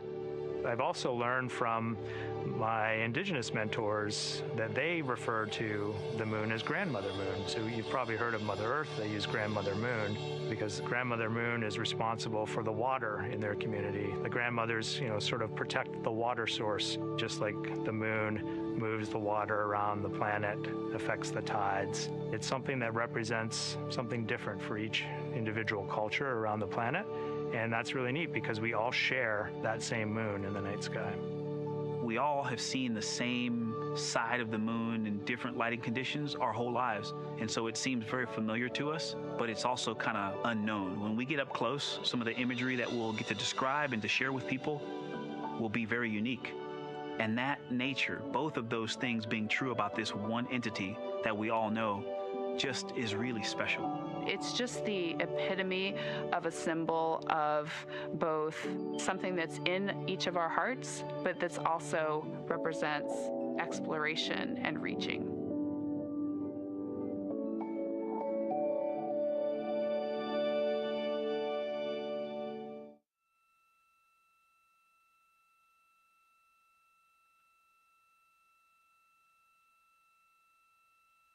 You're looking at a live view inside Artemis Mission Control here at Johnson Space Center in Houston, Texas. We are currently out of contact with the Artemis II crew. This was a planned, or not really a planned, but a tracked loss of signal that occurs when the crew flies behind the moon. We use the Deep Space Network to communicate with the crew, and when they are behind the moon, they are out of reach of that Deep Space Network. And when you consider our nonstop communications during the time in which we live, this is even more striking. For the Artemis II crew, they're only currently communicating with each other. Now, we expect to regain those communications in under 9 minutes from now, and we also are hopeful for a view of Earthrise. Despite being out of communication, the crew is continuously capturing imagery of their predetermined lunar targets.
Now about 7 minutes, 25 seconds until we anticipate regaining communications with the Artemis II crew aboard Orion.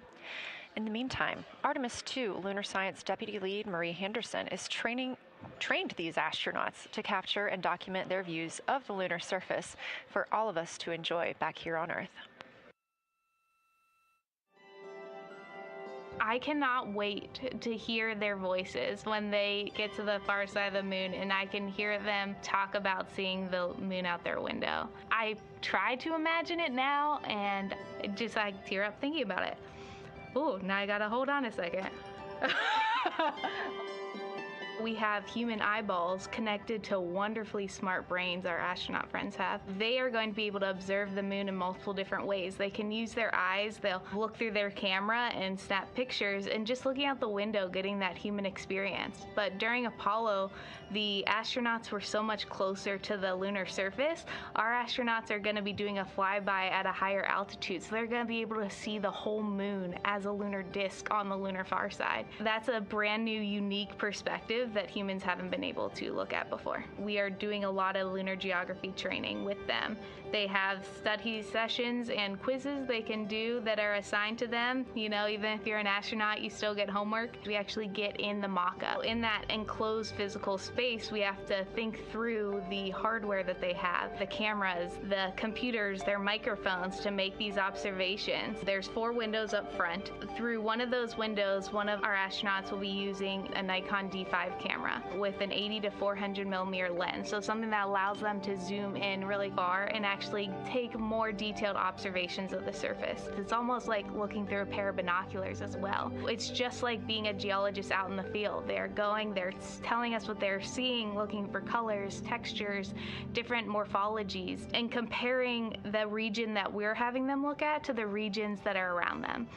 We have a science team that is planning the targets that are going to be observed, putting them all on the timeline of how they're going to be observed, and then taking the first look at the data when it comes down. The Apollo astronauts were only on the moon for 300 hours total, and they only went to the equator. That's like going to places that were safer landing sites, and they only saw so little, 300 hours total. And so we have so much more to explore and so much more to learn, and we are the beginning of the next generation that gets to start being a part of these discoveries.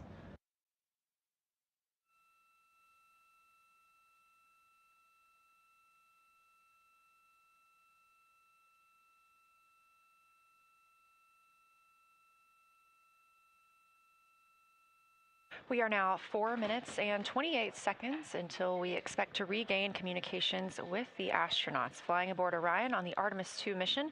They are now flying behind the moon. While behind the moon at an MET, or mission elapsed time, of 5 days, 25 minutes, and 34 seconds, we expect this was the point in which they made their closest approach, 4,067 statute miles above the lunar surface.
We're live in the Artemis Mission Control Room in Houston, but we are not the only room monitoring today's flyby. As you can see, this is the SIR, the Science Evaluation Room. It's in the same building and just down the hall.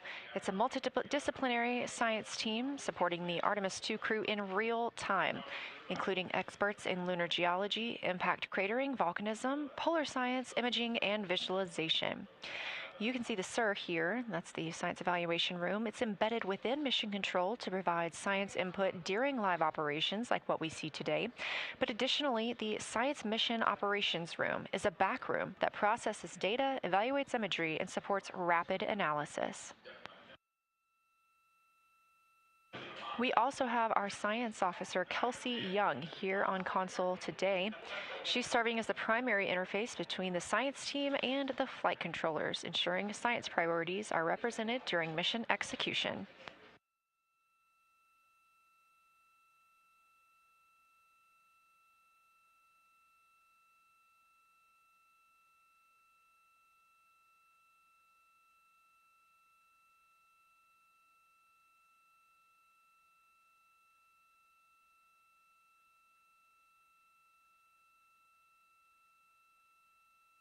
Coming up on 1 minute and 36 seconds until we contact Orion.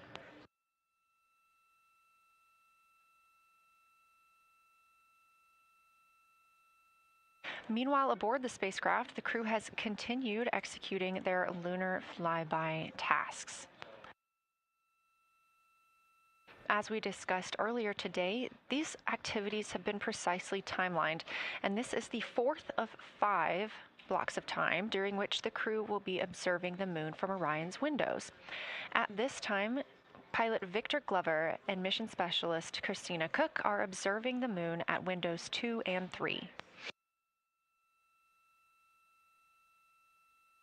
One crew member is in window 2 with a blue shroud over the window, taking photos and using an 80 to 400 millimeter zoom lens, while the other astronaut is in window 3 using their portable computing device, also known as a PCD, to make annotations.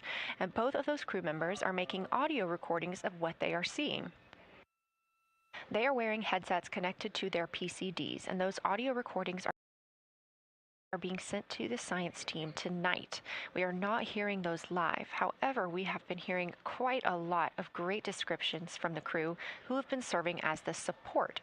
Right now, the support team members are Reed Wiseman and Jeremy Hansen.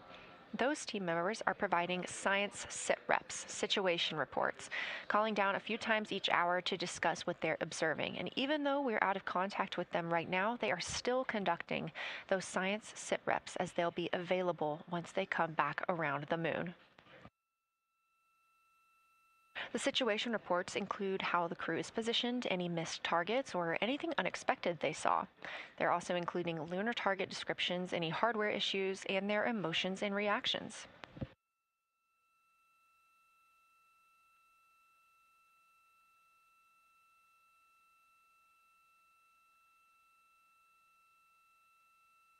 Again, we are standing by to acquire signal from the Orion spacecraft.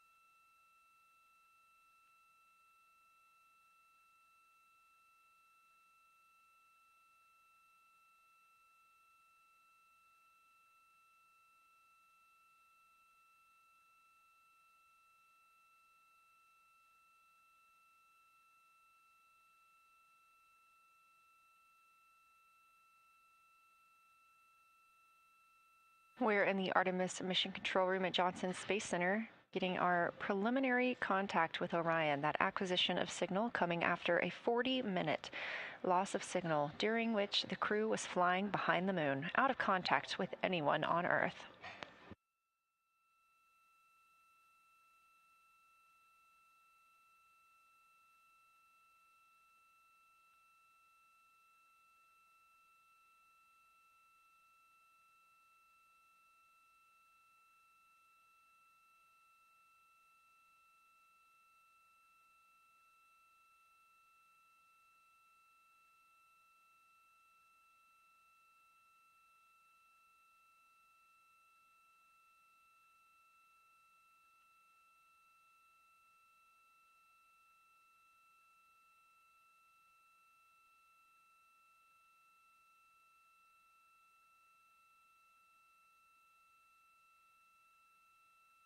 We are getting our first views from Orion after the loss of signal. Orion has come back around the other side of the moon, and that little crescent that you see is Earth, over 252,000 miles away.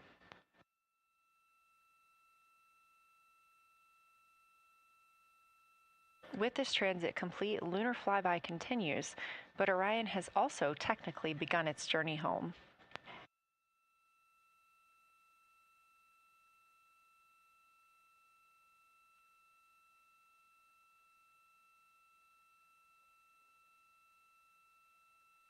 Right now, the crew are getting a few moments to enjoy and take photos of Earthrise for themselves, and we expect to contact them shortly.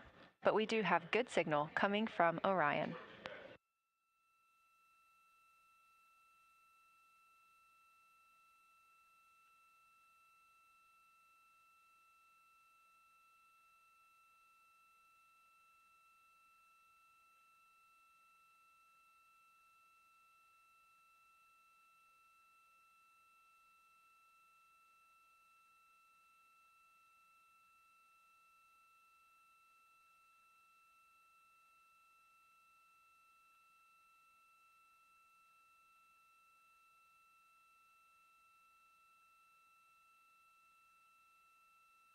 This view from inside the Orion spacecraft, all 4 astronauts now back on the other side of the moon and in contact with us on Earth.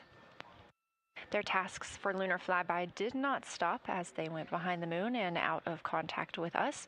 We anticipate during that time they were attempting to image some impact flashes, short-lived flashes on the lunar surface, which would be caused by impact bombardment and potentially even lofted lunar dust. Right now, of course, they are getting pictures of Earthrise. After this target, they will get a short observation break. It's about an hour long, actually. Houston, integrity, comm check. Integrity, we have you loud and clear. How many?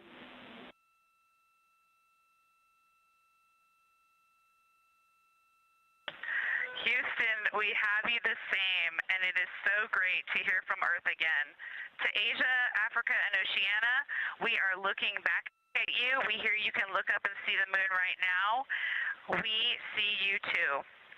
When we burned this burn towards the moon, I said that we do not leave Earth, but we choose it.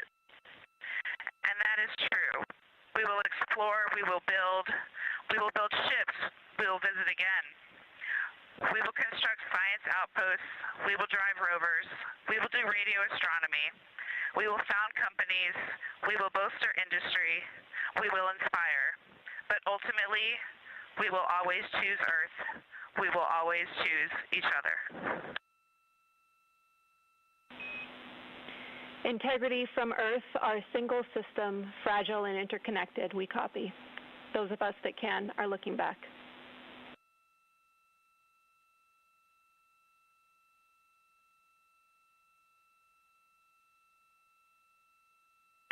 We are happy to say we copy.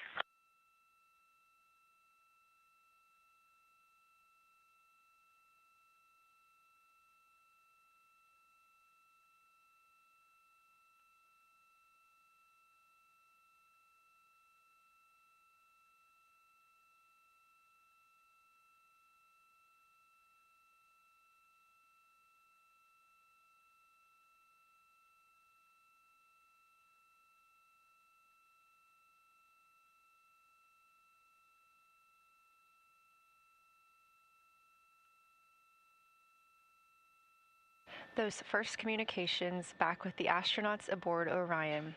Christina Cook calling back to what she said just before translunar injection burn, that with this burn, we do not leave Earth, we choose it. The translunar injection burn served as not only what put them on this trajectory to fly around the moon, but what also committed them to splashing down in the Pacific Ocean on Flight Day 10.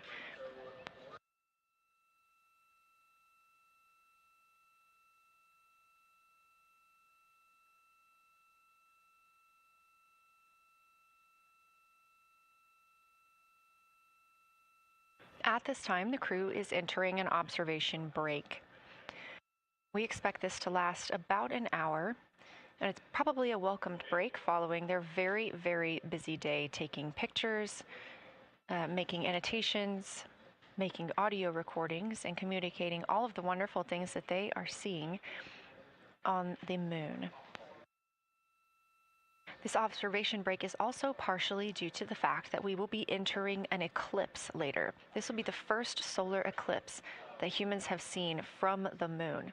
The astronauts will need to wear eclipse glasses for the first 2 minutes until the sun is completely covered by the moon, and then they have additional targets that the science team is hoping that they will photograph. We will have communications with them during that eclipse time frame. Because of that eclipse, Orion's attitude must be changed right now so that its solar arrays are in the sun. This will help it charge the batteries needed to power it through that eclipse time frame. This view on your screen is a visualization. The spacecraft now 4,224 miles away from the moon, and that number will now continue to grow, while the number of distance from Earth, 252,699 miles, will continue to shrink all the way until our crew is back home.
Again, we are MET, mission elapsed time, 5 days and 58 minutes since the launch of Artemis II.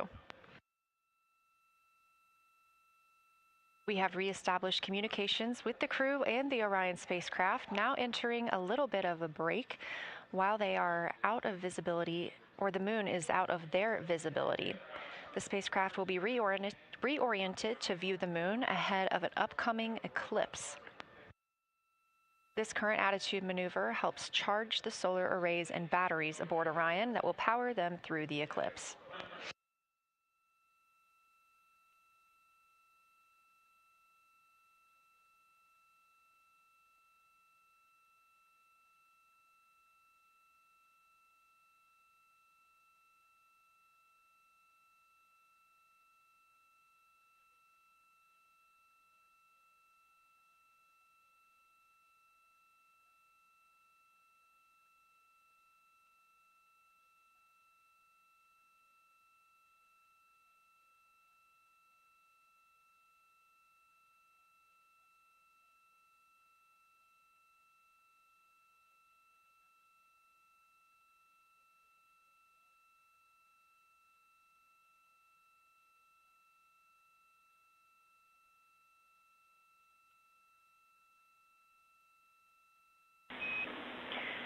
Integrity, Houston.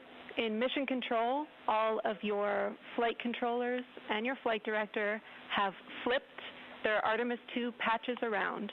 We are earthbound and ready to bring you home.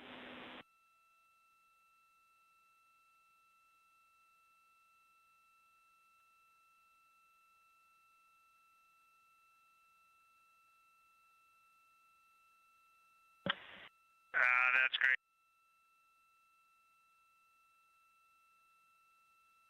See the light of day as we head back to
A very special moment just now in mission control. Ahead of the crew's flight to Kennedy Space Center and during one of their last sims or simulations here, they visited the mission control team in Artemis Mission Control in Houston and brought us each a patch.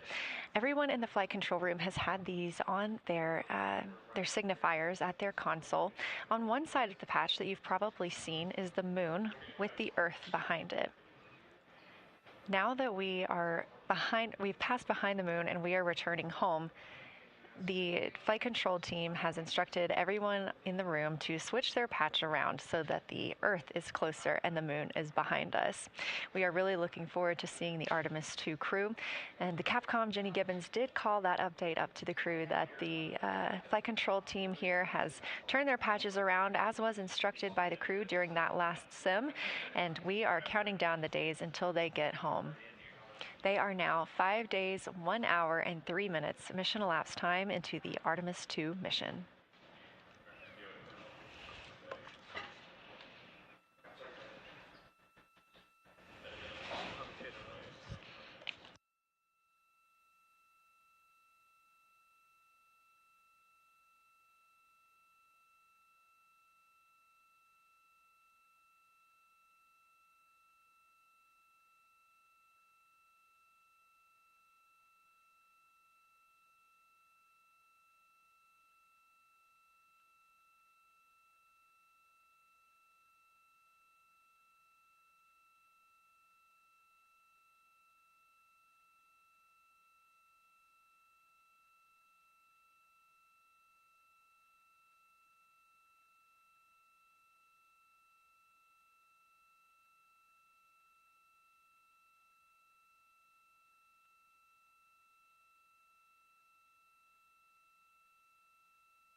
Joining me here in the room, Artemis Mission Control, I have Angela Garcia, Artemis II Science Officer. Thanks for being here, Angela. It is an honor to be here. What a day. Everyone's been buzzing. I can't contain myself. So it's been a really awesome day. So you're sitting on console at the Science Console now. Have you been in the SIR earlier today? There's a lot going on. So I went here first, and then I'm going to go there after.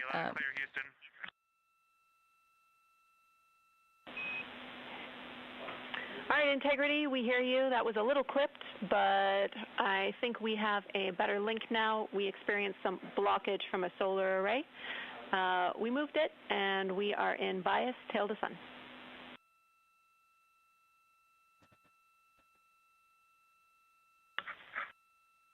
Okay, Houston, you're coming in loud and clear, and copy, we're in bias tail to sun now.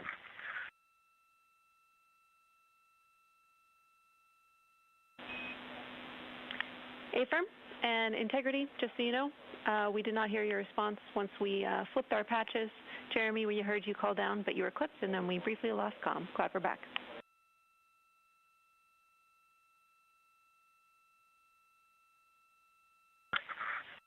Okay, copy that.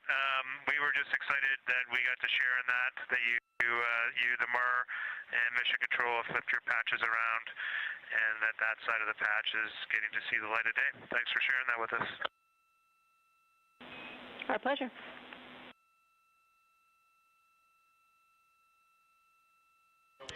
Okay, Angela, so can you tell me a little bit about your role supporting Artemis II and the science preparation for the mission?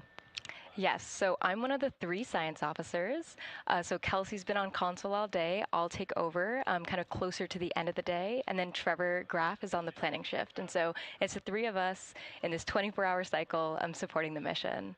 And so the science officer console is a brand new console to mission control. And it's not every day that you get a new discipline incorporated into mission control. So it's been such a significant milestone for us. And it's just a testament to like the commitment that the Flight Operations Directorate and NASA have, that they're going to be integrating science and maximizing science throughout Artemis. So it's really exciting. And then the science preparation. So I'm on the operations team, but I'm also on the training team. So all the incredible training and shout-outs that you've gotten today, it warms my heart. It warms everybody's heart in the science evaluation worm. I promise you that. But so all the classroom training, the field training, the mission simulations, right? We were part of all of it, and that is what we did to get the crew to be. They are a part of the science team, and they are the forefront, that nice edge, and they're just been doing such a great job today. I know. I imagine that you have to be pretty proud of them. Their reports have been fantastic. So I would like to know a little bit about how you have developed procedures for this crew. What kind of science activities are they carrying out inside the spacecraft? Yeah, so the procedure development has been a unique challenge. I would say the exploration science that we're doing is inherently pretty flexible, and operations is, I'd say, inherently has more structure and rigidity. And so to marry the two and to operationalize the science that we want to get done has been a challenge. But I think we've been able to go through these processes and create good products at the end and have a good plan. And yeah, it's been really great. What was the second part of your question? Just what kind of these science activities that they're performing, which of those have you really had a hand in? Yeah, so a lot of the procedures help organize what the crew is doing in the cabin. And I know we've talked a lot about what they've been doing, and they've been doing a lot, and it's been a little dark, so I can re-explain what some of those things that they're doing. So the observation blocks are about an hour long, and the crew is organized, the 4 crew members are organized into 2 pairs of 2, the window team and the cabin team. And the lunar targeting package that you've been showing up and that the crew have on their handheld tablets is really the instructions for the window team. So the window team, the 2 crew members are looking out the window. One has the camera with the long lens, one has, they're just looking out the window with their unaided eye, and they're taking these detailed observations. And then halfway in that observation block, they do the window team position swap. So that's what Capcom's been calling out, and they'll switch positions. So each crew member has a chance to have that long lens. And then that's just what the window team is doing. There's also the cabin team, where they also have duties that they're doing. We're asking a lot of the crew in this time. And then the cabin team, they have the interior camera, and they're taking images inside the cabin.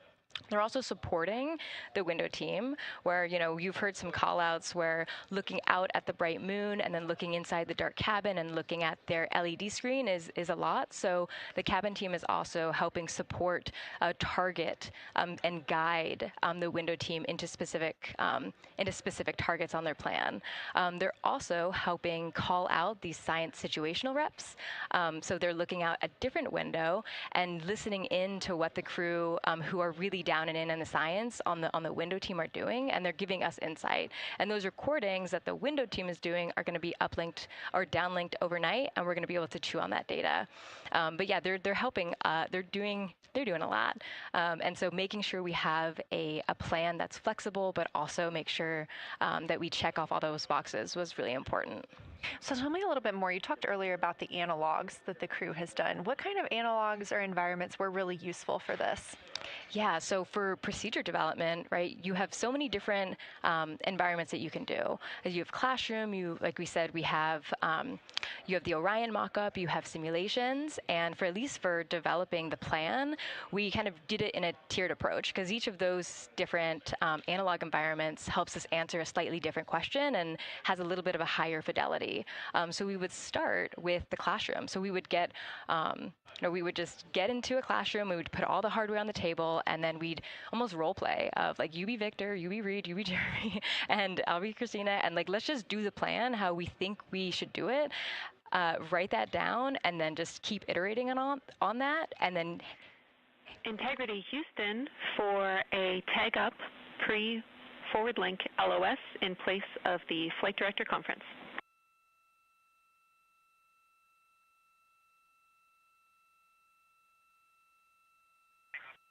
Okay, Jenny, we're ready.